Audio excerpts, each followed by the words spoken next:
Today I want to share with you 3 mindsets that helped me go from a failing father to being a dad my kids actually deserve. From an outside, we looked like a happy family with 3 joyful kids. But if you looked closely, my life at home was a mess. I was distant, irritable, and my kids were starting to see me as an angry guy in another room. I knew I had to change. But the answer was not to add more things. The real change happened when I started quitting some of my behaviors. Let me know in the comments what was the mindset shift that helped you become a better parent. Every family is different, and what worked for you might be completely different. I'm curious to know and learn from you as well. The first thing I had to quit was the mindset that my kids were a distraction from my real work. For years, my work and personal progress was my top priority.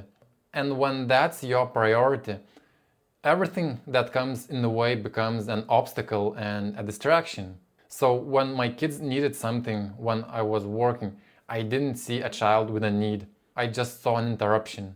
I'd lock myself in my office, and the only time I came out was to actually silence them or punish them. The big shift happened when I flipped my priorities. I decided that my family was my priority number one, and everything else comes after that. And this was a big hit on my ego. It meant accepting that my progress would be slower and I would not reach my goals for much longer. But the dynamic at our home shifted overnight. My kids probably don't even understand it now. For them, it just looks normal. But I know. I know how much more of myself I am giving to them. And I know how much it truly shapes their lives. This mindset shift also changed how I saw the chaos of day-to-day parenting. The last-minute birthday invites, sick days, doctor appointments, endless sibling fights. I used to see these as an interruptions to my day, but now I see them as a life journey of my kids. These small, random, inconvenient moments, that's where life actually happens. And finally, I had to quit separating all my activities from them. I used to think I'm more efficient when I'm left alone. And that's true for most of us. If I was building a shelf, I would just shoo them away. Move aside, I need more space. Step away, this is dangerous, and so on and on. But they don't want to be shooed away. They want to help. This is especially important for boys. They need to develop a sense of being capable, of being dependable. And they also have this incredible curiosity. Now I always try to invite them in. It's true that it often takes 3 times more to complete a simple task. A 5-minute job becomes a 30-minute lesson in patience for all of us. But in those 30 minutes, I am teaching them a life skill. They're learning persistence, and most importantly, we are not just building that shelf, we are building a relationship. Even when I started spending more time around the kids, there was still a problem. The second thing I had to quit was a habit of being an absent parent. My drug of choice was my phone. Every 3 minutes, waiting for the kettle to boil, eating breakfast, watching them play, my phone was always in my hand. It was my escape from the boredom, from the chaos of parenting. But I had to learn to embrace that, to fight that urge to direct my attention somewhere more stimulating. Besides being a powerful exercise for me, it sent a clear message to my kids: you are more important to me than the screen. Now it's a rule. Anytime they walk in the room, I put my phone face down, out of sight. This also changed how I play with them. My old definition of spending time with kids was just being in the same vicinity. I was a supervisor, a referee.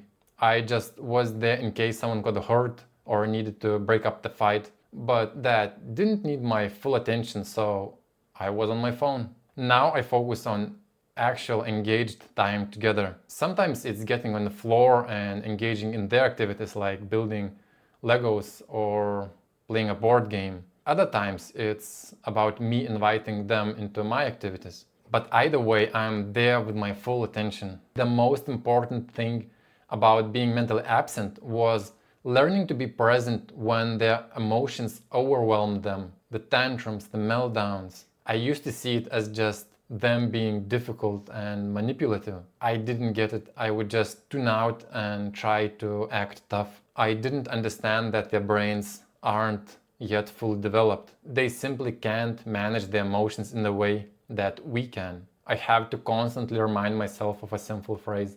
They are not giving you a hard time. They're having a hard time. They're just struggling and missing the skills to handle the situation. When I started seeing it, I started showing up with empathy instead of anger. And this leads to the third and the most uncomfortable thing I had to quit. I had to stop being a hypocrite. In other words, I had to stop being someone who doesn't practice what they preach. I had all these ideas about what I would like my kids to become. I wanted them to be disciplined, tidy, healthy, mature, not addicted to screens, but I wasn't really living up to that myself. Of course, it started with screens. I was pretty strict about screen usage, and I still am. But like I said, I was staring at my own phone every chance I got. The message I was sending was clear. This stuff is bad for you, but it's somehow not bad for me. It was a total lack of integrity. I created strict rules for myself, which also allowed me to reclaim a big chunk of time and energy I spent on distractions. Then there was the mess. Getting my kids to clean up their toys was a constant draining battle. Meanwhile, my own desk was a disaster. A pile of books, papers, coffee mugs, random stuff. How could I expect them to value clean space when I didn't? I started cleaning my own desk, my own spaces, before I even think about asking them to clean up theirs. I'm trying to lead by example now. And finally, the exercise. I was in pretty good shape, but they never really saw what it took. They didn't see me getting up early to go for a run. They didn't see me sweating during a workout. To them, me being fit and healthy was just something I was.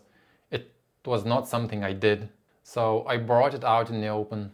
Now, when I go for a morning run, I invite them in and they eagerly join me on their bikes. We also built a calisthenics gym in our backyard where we go to work out and play together.